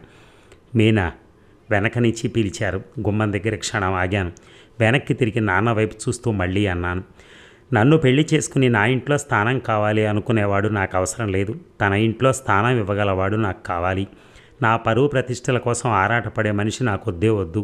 అతనికి డబ్బు లేకపోయినా పర్వాలేదు, నన్ను ఆత్మీయంగా చూడగలిగితే చాలు. మీకు వార్ధక్యంలో నా ఇంట్లో భర్త పిల్ల జల్ల మధ్య ప్రశాంత వాతావరణం కల్పించాలని కలలు కంటున్న నాకు తోడుగా నిలిచి నా ఆలోచనలు సక్రమంగా ఆచరణలో పెట్టడానికి సహాయపడేవాడు నాకు కావాలి. నా అందాన్ని పూజించేవాడు, మా అమ్మ గుణగణాలు కీర్తించేవాడు వద్దు నాకు. మా అమ్మను నా తల్లిగా మాత్రమే గుర్తించి గౌరవించగలిగిన వాడు కావాలి. మీరు చెప్పండి అమ్మకి. మీనా నాన్నగారు లేచి కూర్చుని ఆదుర్దాగా పిలిచారు. నేను గదివైపు పరిగెత్తాను. నా గదికి వచ్చి పడ్డాను. ఇప్పుడు నా గుండెలు తేలిక పడ్డాయి. నాన్న నన్ను తప్పక అర్థం చేసుకోగలరు. మేమిద్దరం ఏకమైతే అమ్మ మమ్మల్ని ఏమీ చేయలేదనే భావన నాకు గుడ్డి నమ్మకంగా ఏర్పడి ధైర్యం ఇవ్వసాగింది. సారథి ఊరు వెళ్ళినప్పటి నుంచి అతని దగ్గర నుంచి తరచుగా ఉత్తరాలు వస్తూనే ఉన్నాయి. అన్నిటికీ అమ్మ సమాధానం రాస్తూనే ఉంది. 1-2 సార్లు మాత్రం కవర్ తెచ్చి నన్ను రాయమంది. నాకు రాదు, నువ్వే వ్రాయి అన్నాను. ఒకసారి అమ్మ సారథికి రాసిన ఉత్తరం నేను బజార్కి వెళ్తుంటే నాకు పోస్ట్ చేయమని ఇచ్చింది. నేను వీధిలోకి రాగానే అది విప్పి చూశాను. ఉత్తరం పెద్దదే. ఇక్కడ అమ్మ క్లబ్ తరపున చేసే అన్ని పనులు, విశేషాలు అందులో వివరంగా ఉన్నాయి. అమ్మ ఇంత మంచి భాష వ్రాయగలదని నాకు ఇంతవరకు తెలియదు. చివరిలో నా గురించి ఒక పేరా ఉంది. అందులో నేను సారథికి ఉత్తరం రాయనందుకు నా తరపున తను క్షమార్పణ కోరుతూ తర్వాత ఇలా వ్రాసింది. సారథి, మీనా నాకున్నది ఒక్కగానొక్క కూతురు. అది నా జీవితానికి వెలుగు అంటే అతిశయోక్తి కాదేమో. మేము చిన్నప్పటి నుంచి దాన్ని అతి గారాబం చేసి పాడు చేశాం. దాని వయసు వికసించిన మనసు వికసించలేదు. అదెంత మూర్ఖురాలంటే కనీసం నీకు ఉత్తరం రాయటం కూడా తెలీదు. దాన్ని నీ చేతుల్లో పెడితే నాకు కూడా తృప్తి, ఆనందం కలుగుతాయి. దాని భవిష్యత్తు గురించి నిశ్చింత లభిస్తుంది. నీలాంటి వాడు అల్లుడుగా దొరకటం నాకు చాలా అదృష్టం. దానికి రాబోయే భర్త గురించి నేనెంత బెంగపడ్డానో దేవుడికే తెలుసు. ఇక భగవంతుడు నిజంగా చాలా కరుణామయుడు. నాకు నిన్ను ప్రసాదించాడు. నా బుగ్గల్లోకి వేడి రక్తం పొంగుకొచ్చింది. అమ్మ నన్ను గారాబం చేసిందా? నేను ఒట్టి మూర్ఖురాలినా? సారథికి ఉత్తరం రాయాలన్న సంగతి నేను తెలుసుకోలేక మానేశానా? నిజంగా చాలా చాలా మండిపోయింది. ఆ ఉత్తరం చించి ముక్కలు చేసి వీధి చివరున్న చెత్తకుండీలో పారేసి నా పని మీద వెళ్ళిపోయాను. అప్పుడు ఆవేశంతో ఆ పని చేశాను, కానీ తర్వాత నా గుండెలు పీచుమంటూనే ఉన్నాయి. సారథికి ఆ ఉత్తరం అందలేదని నాకు తెలుసు. మరి దాని జవాబు రాదని తెలుసు. నేను చేసిన పని మాత్రం బయటికి రాలేదు. అమ్మ అతన్ని అల్లుడిగా చేసుకోవాలని ఆరాటం గమనించిన తర్వాత నేను సమయం దొరికినప్పుడల్లా సారథిని వెక్కిరిస్తూనే వచ్చాను. అతని కళ్ళల్లో మెల్ల ఉంది అన్నాను. అతను 2 కాళ్ళ మీద స్థిరంగా పావుగంట సేపైనా నిలవలేదు. మాటికి శరీరం బరువు ఆ కాలు మించి ఈ కాలు మీదకు మార్చుకుంటూ ఉంటాడు. అతని జుట్టు మరీ పలచగా ఉంది. 2 సంవత్సరాల్లో బోడిగుండు అవుతుంది. బట్టతల వాళ్ళంటే నాకు అసహ్యం లేదు, కానీ సారథి బట్టతలైతే చాలా వికృతంగా ఉంటాడని చెప్పటం ప్రారంభించాను. నేను నవ్వుతూ కాస్తగా పైకి కనపరుస్తున్న ఈ అయిష్టాన్ని అమ్మ నాది పైపైన నటనని భావిస్తోందని చాలా రోజుల వరకు గ్రహించలేకపోయాను. అది తెలిసేసరికి మూర్ఛ వచ్చినంత పనైంది. చెమటలు పట్టాయి. అమ్మతో ఈ విషయం ఎలా చెప్పాలా అని ఉపాయాలు వెతకసాగాను. ఓ రోజు చివరికి ధైర్యం తెచ్చుకుని అమ్మ పడుకోబోయేటప్పుడు రాత్రిపూట గదిలోకి వెళ్ళాను. అమ్మ మంచం మీద కూర్చునుంది. పక్కనే చేతి నిండా రసీదులు పట్టుకుని తాయారమ్మ నిలబడింది. ఆ రోజు శనివారం అన్న సంగతి నాకు హఠాత్తుగా గుర్తుకొచ్చింది. ప్రతి శనివారం రాత్రి అమ్మ ఆ వారం అంతా ఇంట్లో ఖర్చైన డబ్బుకి జాబితాలు, లెక్కలు సరిచూస్తుంది. ఆ లెక్క రాత్రి 10-11 గంటలకు కానీ తెవలదు. లాభం లేదనుకున్న నేను విరమించుకుని వచ్చేశాను. రాత్రంతా ఆలోచించి ఒక నిర్ణయానికి వచ్చాను. ఒక కాగితం మీద ఇలా రాశాను. మమ్మీ, నాకు సారథి అంటే ఇష్టం లేదు, అసహ్యం అనిపిస్తోంది కూడా. ఈ కాగితాన్ని పొద్దున్నే తాయారమ్మ చేతికిచ్చి అమ్మకు బెడ్ కాఫీ ఇచ్చేటప్పుడు అందివ్వమని ట్రేలో పెట్టాను. తాయారమ్మ అమ్మ గదిలోకి వెళ్ళింది. వంట ఇంట్లో నిలిచి ఉన్న నాకు గుండెల్లో గుండెలు లేవు. ఆ చిన్న కాగితం అమ్మ గుండెలో బాంబు పేలుస్తుంది. దాంతో ఆవేశంతో ఊగిపోతున్న అమ్మ, ఎక్కడిది, ఐదది ఎక్కడుంది అంటూ శివంగిలా లేచి నేనున్న చోటుకొస్తుంది. అప్పుడు నేను దూరంగా నిల్చుని నిర్భయంగా మనసులో సారథి పట్ల ఉన్న కంపరమంతా కక్కేస్తాననుకుంటూ నిలబడ్డాను. ఎంతోసేపు అయింది. ఆ పీడిత మొహం తాయారమ్మ రాలేదు. ఆలస్యమైన కొద్దీ నాలో ఆతృత హెచ్చిపోతోంది. చివరికి తాయారమ్మ వచ్చింది. ఆవిడకి ఎదురుగా వెళ్ళి ఆదుర్దాగా అడిగాను, ఇచ్చావా అమ్మకి? ఇచ్చాను. ఏమంది? ఏమనలేదు. ఇదిగో ఇది ఇచ్చేయమన్నారు అంటూ చేతిలో ఉండలా పట్టుకున్న కాగితం తీసిచ్చింది. ఇదేమిటి తిప్పి తెచ్చేసావే? అమ్మ చదవనే లేదా? ఏమో నాకు తెలియదు. ఆవిడ వంటింట్లోకి వెళ్ళిపోయింది. నేను కాగితం అవతల బారేద్దాం అనుకున్నా. అంతలోనే ఎందుకో అప్రయత్నంగా విప్పి చూశాను. దాని మీద అమ్మ జవాబుంది. నేను రాసిన దానికి సరిగ్గా కింద రాసింది, సారథిని ఇష్టపడి తీరాలి. అతను నీకు కాబోయే భర్త అన్న సంగతి మర్చిపోకు. టపాకా ఇలా పేలింది జవాబు. అదేదో మిలిటరీ జనరల్ కింద ఆఫీసర్కి ఇచ్చే ఆర్డర్లా ఉంది. నా మొహంలోకి వేడి రక్తం సర్రన దూసుకొచ్చింది. సారథిని ఇష్టపడి తీరాలి, అది ఆజ్ఞ. నా ఇష్టాయిష్టాలతో పని లేదా? నేను చేసుకోబోయేవాడు నాకు నచ్చద్దా? అమ్మ నియంత్రిత్వం మా ఇంట్లో ఎప్పుడు నశిస్తుందో ఎప్పటికీ నశించదు. రాజు పతనం అయితే కదా రాజ్యం శిథిలం అయ్యేది. అమ్మలాంటి వ్యక్తుల కంఠంలో ఊపిరి ఉండగా అలా జరగనివ్వరు. అందుకు ఒకటే మార్గం, నేను ఇంట్లోంచి వెళ్ళిపోవాలి. ఆ సాయంత్రం నాన్నకు నేను జరిగిందంతా చెప్పాను. సారథి అంటే నీకు ఇష్టం లేకపోతే నువ్వు చేసుకోవాల్సిన అవసరం నీకేం లేదు. బలవంతంగా చేసే అధికారం మీ అమ్మకు అసలే లేదు అన్నారు ఆయన గంభీరంగా. అమ్మ వాళ్ళ క్లబ్ తరపున మెంబర్లందరినీ ఈసారి డార్జిలింగ్, నైనిటాల్ మొదలైనవి చూసి రావడానికి తీసుకెళ్లే ఏర్పాట్లు జరిగాయి. అమ్మ ఇలా తామంతా పెడుతున్నట్టు సారథికి ఉత్తరం రాసింది. ఆ ఆ ఉత్తరం అందినట్టు జవాబు రాలేదు కానీ సరిగ్గా వాళ్ళ ప్రయాణం రేపు రాత్రి అనగా శారద దగ్గర నుంచి ఉత్తరం వచ్చింది. అందులో తను వాళ్ళ కంపెనీ పని మీద ఇక్కడికి వస్తున్నట్టు, ఒక వారం రోజులు ఉంటున్నట్టు రాశాడు. సరిగ్గా రేపే ప్రయాణం. అమ్మ నీళ్లు కారిపోయింది. ఇక మిసెస్ లింగం తన ప్రయాణం క్యాన్సిల్ చేసుకుంటానంది. అమ్మ వెళ్ళకపోతే ప్రయాణం సాగదు. తీరా ఇంతమందిని బయలుదేరదీసి అన్ని ఏర్పాట్లు చేసి మానేస్తే బాగుండదు. అమ్మను తప్పనిసరిగా బయలుదేరింది. మిసెస్ లింగాన్ని కూడా తనతో బయలుదేరదీసింది. సారథి ఇక్కడున్న వారం రోజులు మా ఇంట్లోనే ఉండేటట్టుగా చకచక ఏర్పాట్లు జరిగాయి. అమ్మ తాయారమ్మను పిలిచి ఏదేది ఎప్పుడెప్పుడు ఎలా చేయాలో 1-2 సార్లు కంఠోపాఠంగా చెప్పింది. అజమాయిషి తాయారమ్మ చేతికిస్తే ఆవిడ హనుమంత స్వామిలాగా తూచ తప్పకుండా ఆచరిస్తుందని అమ్మకు తెలుసు. అమ్మ లేకుండా ఇక్కడ సారథితో గడపాలంటే నాకు గుండె దడపట్టుకుంది. అందులో అమ్మ రాత్రి భోజనాల దగ్గర నాన్నతో అతను వస్తున్నాడు, మన ఇంట్లోనే ఉంటాడు, వాళ్ళిద్దరినీ సరదాగా కలిసి తిరగనివ్వండి, ఒంటరిగా గడపనివ్వండి, మధ్య మధ్యలో మీరు మీ వెధవ రాజకీయాలతో తలదూరుస్తూ ఉండకండి అని గట్టిగా వార్నింగ్ ఇచ్చేసింది. అలాగే అన్నారు నాన్న రెడీగా ఒప్పేసుకుంటూ. నాకిక్కడ ఒంటరిగా ఉండి అతనితో గడపడం ఏమాత్రం ఇష్టం లేదు. అందుకే ధైర్యం చేసి అమ్మను తనతో వస్తానని అడిగాను. అది విఫలమవుతుందని సాగే ప్రయత్నం కాదని నాకు మనసులో పీకుతూనే ఉంది. అయినా సరే అమ్మ నాలోని కలవరాన్ని కాస్తైనా గుర్తించకపోతుందనే ఆశతో వెళ్ళి ఆశాభంగం పొందే వచ్చాను. అమ్మ నన్ను తీసుకెళ్లదు, ఆ సారథ్తో కలిసి గడపక తప్పదు. ఈ ఊహతో నా కళ్ళల్లో గిర్రం నీళ్ళు తిరిగాయి. నా స్వభావమే అంత. ఏదైనా విషయం అనుకుంటే పట్టుదలగా ప్రయత్నిస్తాను, ఎంతో కష్టపడతాను. చివరికి ఫలితం దక్కకపోతే అనవసరంగా శ్రమపడ్డాననే బాధ విపరీతంగా కలుగుతుంది. అపజయం పొందాననే ఉక్రోషం నాలో రోషాన్ని రెచ్చగొట్టి నన్ను శివంగిలా తయారు చేస్తుంది. అమ్మ దగ్గర నుంచి వచ్చేసిన తర్వాత అలా గది తలుపులు బిగించుకుని నేను ఎంతసేపు కూర్చున్నానో నాకే తెలియదు. ఎంత టైం గడిచిపోయిందో స్పృహే లేకపోయింది. ఎప్పటికో అమ్మొచ్చి నా గది తలుపులు తట్టి మీనా మీనా అని పిలవటంతో ఈ లోకంలోకి వచ్చి పడ్డాను. నిన్నే, తలుపు తీ. నేను పలకలేదు, తలుపు తీయలేదు. మాట్లాడవా నాతో అసహనంగా అడిగింది అమ్మ. వినిపించినట్టే ఊరుకున్నాను. సరేలే, నీ అలుకంతా సారథి వచ్చి తీరుస్తాళ్లే అనేసి వెళ్ళిపోయింది. కన్న కూతురుతో అలా పరాచికలు ఆడతారా ఎవరన్నా? అలా ఆడేవాళ్ళని తల్లులు అంటారా అసలు? అమ్మ వెళ్ళిపోయినట్టుగా పాదాల సవ్వడి వినిపించింది. పావుగంట గడిచింది. మళ్ళీ అమ్మ తప్పక ఇక్కడికి వస్తుందనే ఆశతో నమ్మకంతో నేను వెళ్ళి తలుపులు తెరిచొచ్చి మంచం మీద కూర్చున్నాను. కానీ ఎంతసేపు చూసినా అమ్మ రానేలేదు. కింద కారు బయటికి తీసిన చప్పుడు వినిపించింది. కిటికీ దగ్గరగా వెళ్ళి గోళ్లు కొరుకుతూ కిందకు చూస్తూ నిలబడ్డాను. కారులో డ్రైవరు తాయారమ్మ సామాను సర్దుతున్నారు. నాన్నగారు కూడా అక్కడే నిలబడున్నారు. అమ్మ లేత నీలం రంగు జరీ అంచు చీరతో దాన్ని మ్యాచ్ అయ్యే జాకెట్తో ఆవిడకు ఎంతో అందంగా కనిపించే సిగతో చంకన బ్యాగు తగిలించుకుని కళ్ళకు కూలింగ్ గ్లాసెస్ పెట్టుకుని బయటకు వచ్చింది. ఆ సమయంలో అమ్మను చూసిన వాళ్ళెవరూ నా అంతటి కూతురుందని రుజువు చూపించినా సరే నమ్మరు. అమ్మ మనుషులందరినీ గుప్పెట్లో పెట్టుకున్నట్టే వయసును కూడా పెట్టుకుంటుందేమో అనిపిస్తుంది అప్పుడప్పుడు.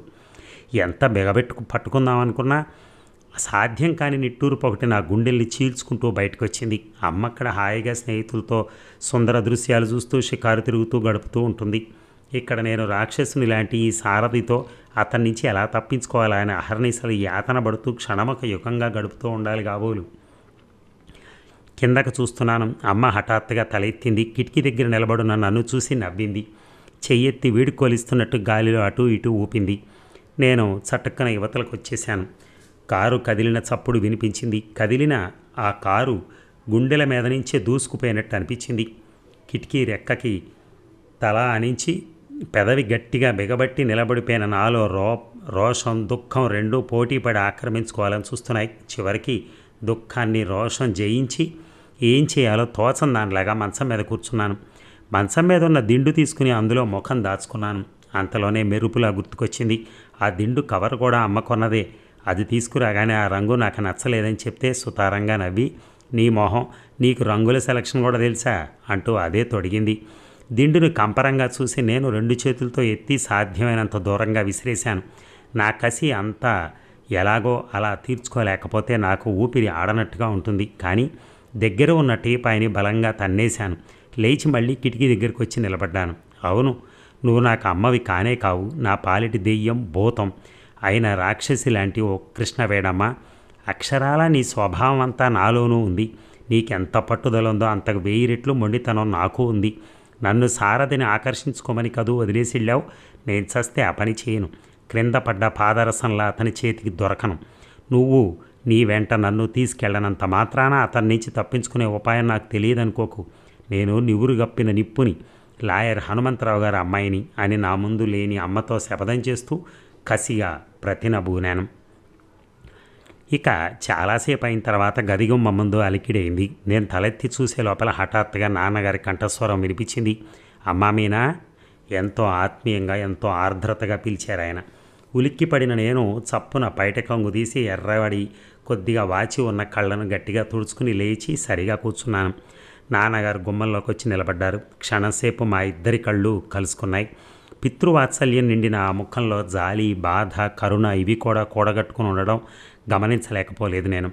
నా కళ్ళల్లో నీళ్లు కనిపిస్తే ఆయన కుండెలు బరువు అయిపోతాయి. ఇది తెలుసుకున్న నేను చిరునవ్వు నవ్వటానికి ప్రయత్నించి విఫలురాలినయ్యాను. నా పెదవులు నవ్వబోయి చేతగాక ఊరుకున్నాయి. ఎంత ఆపుకుందామన్నా ఆగక కళ్ళల్లో నీళ్లు గిర్రం తిరిగాయి. చప్పున తల వంచుకున్నాను. ఆయన దీర్ఘంగా దేని గురించి ఆలోచిస్తున్నట్టుగా కొద్దిసేపు అలాగే నిలబడిపోయారు. తర్వాత మెల్లగా అన్నారు, నేను పని మీద అలా బజార్లోకి వెళ్తున్నాను, నువ్వు కూడా వస్తావా నాతో? మీరు రమ్మంటే వస్తాను. రా, త్వరగా 5 నిమిషాల్లో తయారు కావాలి. చప్పున బట్టలు మార్చుకుని మొహం కడుక్కోమరి. 2 నిమిషాల్లో జడ వేసుకోవటం అయిపోవాలి. చేతి వాచి చూసుకుంటూ అన్నారు ఆయన. తల బట్టలు బాగానే ఉన్నాయి, మొహం కడుక్కోవడానికి 3 నిమిషాలు చాలు, ఇప్పుడే వస్తానని లేచి లోపలికి పరిగెత్తాను. నేను కావాలనే తల దూకోలేదు, చీర మార్చుకోలేదు. మా అమ్మే గనక ఇప్పుడు ఇక్కడుంటే పాతబడిన ఈ సాదా వాయిల్ చీరతో రేగిన జుట్టుతో మొహానికి కనీసం పౌడర్ అయినా లేకుండా బజారు బయలుదేరిన నన్ను చూసి మూర్ఛైనా పోయి ఉండేది. లేకపోతే నా కాళ్ళు 2 విరగ్గొట్టి నన్ను మూలనైనా పారేసి ఉండేది. ఇంట్లో ఉన్నప్పుడు మనం ఎలా ఉన్నా బజారుల్లోకి వెళ్ళేటప్పుడు 10 మంది కళ్ళు మన మీదే పడే సమయంలో ఇష్టం ఉన్నా లేకపోయినా తప్పనిసరిగా నీట్గా, అందంగా, అద్భుతంగా ఉండి తీరాలంటుంది అమ్మ. నువ్వు హుషారుగా ఉండు, నీతో పాటు 10 మంది కలిసి ఆ హుషారు పంచుకోవాలని చూస్తారు. నువ్వు ఉసూరుమంటూ ఉన్నావంటే నీ దరిదాపులకు కూడా ఎవరూ రారు అనే వాక్యాన్ని అక్షరాలా జీర్ణించుకున్న అమ్మ క్లబ్కి వచ్చే ఆడవాళ్ళందరినీ ఉత్సాహంగా ఉండమని ఎన్నో విధాలుగా ప్రోత్సహిస్తూ ఉండేది. దుస్తులు ధరించే తీరులో, వేష భాషల్లో వాళ్ళు కనపరిచే నిర్లక్ష్యానికి మహా విసుక్కునేది. ఎదుటివారి దగ్గర ఏమాత్రం చనువున్న ముఖం వాచేట్టు చివాట్లు వేస్తూ ఉండేది. ఏ కాస్త సమయం దొరికినా వాళ్ళకి అలాంటి జాగ్రత్తల గురించి హెచ్చరిస్తూ వారి అభిప్రాయాలని సంస్కరించాలని తాపత్రయపడేది. నాకేమో ఇంటా బయట ఎల్లవేళలా ఒకే రీతిగా ఉండాలనిపిస్తుంది. బయటకు వెళ్ళినప్పుడు అప్సరసలా తయారయ్యి ఇంట్లో ఉన్నప్పుడు హిడింబిలా ఉండే ఆడవాళ్ళని చాలామందిని చూశాను.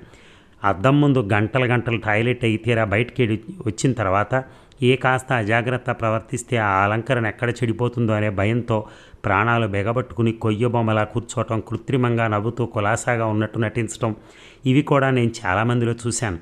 అలాంటి ఆడవాళ్ళని చూసినప్పుడల్లా నాకు జాలితో అయ్యో అనిపిస్తుంది. పాపం, ఫ్యాషన్ పేరుతో ఎన్నో అవస్థలు పడతారు కదా వాళ్ళు. కానీ ఈ ఫ్యాషన్స్ అనేవి ఉన్నాయే, అవి మహా చెడ్డవి. దూరం నుంచి మనల్ని మురిపించి అయస్కాంతాలను ఆకర్షించి దగ్గరకు రాగానే మన చుట్టూ చేత్తో పట్టుకుని మనల్ని బానిసల్ని చేస్తూ ఉంటాయి. అలంకరణ అనేది మన సరదా కోసం మనం సృష్టించుకున్నదే తప్ప వాటి విలాసం కోసం మనం పుట్టలేదన్న సంగతి అందరూ, ముఖ్యంగా ఆడవాళ్ళు తెలుసుకోవాలి. నువ్వు ఎలాంటి అలంకరణైనా చేసుకో, నీ కాళ్ళు చేతులు నిరాటంకంగా కదలాడాలి. నీ మొహంలో చిరునవ్వు సహజంగా ఉండాలి. నువ్వు కూర్చోటంలో, నిలబట్టంలో, మాట్లాడటంలో నిజమైన ఆనందం కనిపించాలి.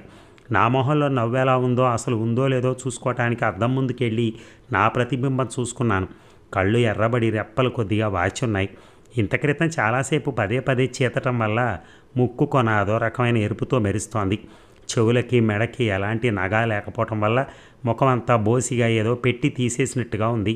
అద్దంలోంచి తదేకంగా నా వైపు రెప్ప వాల్చకుండా చూస్తున్న నా ప్రతిబింబానికి నేను చూపుడు వేలికేసి చూపించి బెదిరిస్తూ పెదవులు బిగబట్టి మనసులో ఇలా అనుకున్నాను, చూడమ్మాయి, ఈరోజు ఈ క్షణం నుంచి అంత నా ఇష్టం.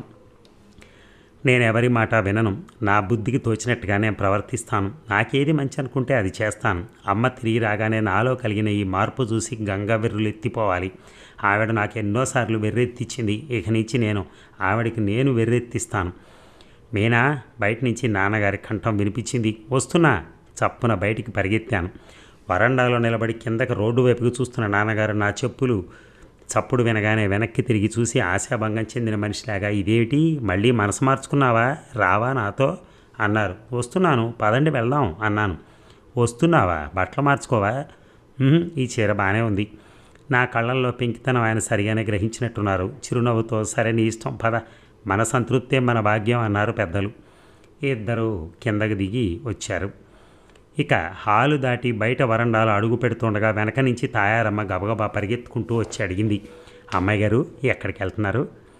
నేను వెనక్కి తిరిగాను. సూటిగా ఆవిడ మొహంలోకి చూశాను. దర్పంగా అన్నాను, చూడండి తాయారమ్మ గారు, మొదటిసారిగా ఆఖరిసారిగా కూడా మీకు ఇదే చెప్పటం. మేము ఎక్కడికైనా వెళ్తుంటే ఇలా వెన్నంటి వచ్చి ఎక్కడికి వెళ్తున్నారు, ఎప్పుడు వస్తున్నారు, ఏ పని మీద వెళ్తున్నారు అంటూ ఇలాంటి చెత్త ప్రశ్నలు ఎప్పుడు వేయద్దు. ఎక్కడికి వెళ్ళినా ఎప్పుడు తిరిగి వచ్చినా మీకు అనవసరం, మీ పని మీరు చూసుకోండి. తాయారమ్మ మొట్టమొదటిసారి తెల్లబోయినట్టుగా చూసింది. ఆ వెంటనే మొహం మార్చేసుకుంటూ అంది, బాగుందమ్మా మీరు అనేది.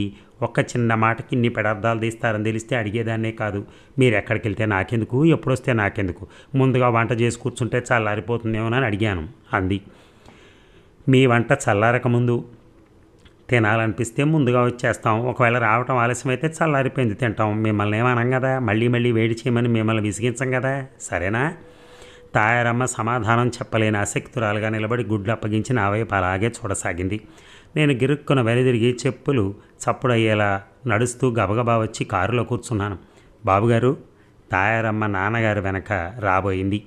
అమ్మాయి చెప్పిందిగా ముభావంగా అనేసి నాన్నగారు కూడా నా వెనక వచ్చేశారు. నేను ఊహించినట్టు కానీ ఆశించినట్టు కానీ ఆయన తాయారమ్మతో నా తరపున నచ్చ చెప్పడం కానీ అనునయంగా మాట్లాడకపోవడం కానీ జరగకపోవడంతో నాకు కాస్త చిత్రం అనిపించింది. వీధుల్లో తిరుగుతున్న జనాన్ని, ఆ సందడిని, ఆ కోలాహలాన్ని చూస్తున్న కొద్దీ నా మనసంతా ఆవరించుకున్న చికాకు మెల్లమెల్లగా కొద్ది కొద్దిగా అంతమైపోయి శాంతి చిక్కసాగింది. ఎంతమంది జనం వీధుల్లో నవ్వుతూ తుళ్ళుతూ నిదానంగా హుషారుగా తిరుగుతున్న వేళలో ప్రతి ఒక్కడికి ఏదో సమస్య ఉండి తీరుతుంది. అసలు సమస్యలు లేని జీవితం జీవితం కానే కాదు. అందులో అసలు రుచి లేనే లేదు. కానీ ఈ సమస్యలనేవి మన చేత అదుపు తప్పి పోనేకూడదు. వాటిలో చిక్కుకున్న మనం వాటికి లోబడిపోయి నిస్పృహ చెందే సమయం రాకూడదు. ఏనాటికైనా సరే వాటిని జయించి తీరాలి, కానీ అవి మనల్ని కబళించకూడదు. ఈత వచ్చిన వాడికి లోతు నీళ్లలో దిగినప్పుడు ఉండే నిర్భయత్వం, తెగింపు, ధైర్యం మనిషికి కూడా జీవితంలో ఈ సమస్యల పట్ల ఉండి తీరాలి. సారథితో వివాహం నాకు ఇష్టం లేదు. అతన్ని నాకు భర్తగా చేసి తీరాలని అమ్మ ఆటపట్టి ప్రయోజనం. అమ్మ పట్టుబట్టి కూర్చుంది. అమ్మ నిశ్చయం చేసుకుందని నేను నీరసపడి కూర్చుంటే కలిగే ప్రయోజనం ఏమిటి? ఏదో ఒకటి చేయాలి. నాకున్న తెలివితేటలకి పదును పెట్టుకుని ఎలాగో అలా తప్పించుకునే మార్గం వెతుక్కోవాలి. ఎంత విషాదంగా కన్న తల్లితో వైరం రావటం అనేది ఎంత దౌర్భాగ్యం. నా ఆలోచనల వాసన నాన్నగారి మనసుకు సోకిందో ఏమో. మెల్లగా తన చేయి జాచి నా చేతి మీద ఆనిస్తూ ఎంతో మృదువుగా అడిగారు, మేనా నీకోటి చెప్పనా తల్లి? చెప్పండి, ఒకటి కాదు 1000 1,00,000 చెప్పాలి మీరు. నా మనసుని కొత్త రకమైన ఆలోచనలో కుత్తుకు వరకు దించేస్తే తప్ప ఈరోజు నేను పొందిన ఆశాభంగం నుంచి తేరుకోలేను. చెప్పండి. మొట్టమొదటిది ఏమిటది? ఈ ప్రపంచంలో నీ క్షేమం కోరేవాళ్ళు కానీ, నీ సుఖం కాంక్షించేవాళ్ళు కానీ, మీ అమ్మకు మించిన వ్యక్తి మరొకరు లేరని నువ్వు నమ్మాలి. నేను చప్పున తలెత్తి ఆయన వైపు చూశాను. సందడిగా రద్దీగా ఉన్న రోడ్డు మీద జాగ్రత్తగా డ్రైవ్ చేస్తున్న ఆయన నా వైపు తిరగకుండానే నిదానంగా స్పష్టంగా అన్నారు, ఒక విధంగా ఆలోచిస్తే మీ అమ్మ మూర్ఖురాలే. నీ మనసును సరిగా గ్రహించడం లేదు. అది నేను ఒప్పుకుంటాను. కానీ అంత మాత్రం చేత మీ అమ్మ పట్ల గౌరవాభిమానాలు చెక్కు చెదరకూడదని నా కోరిక.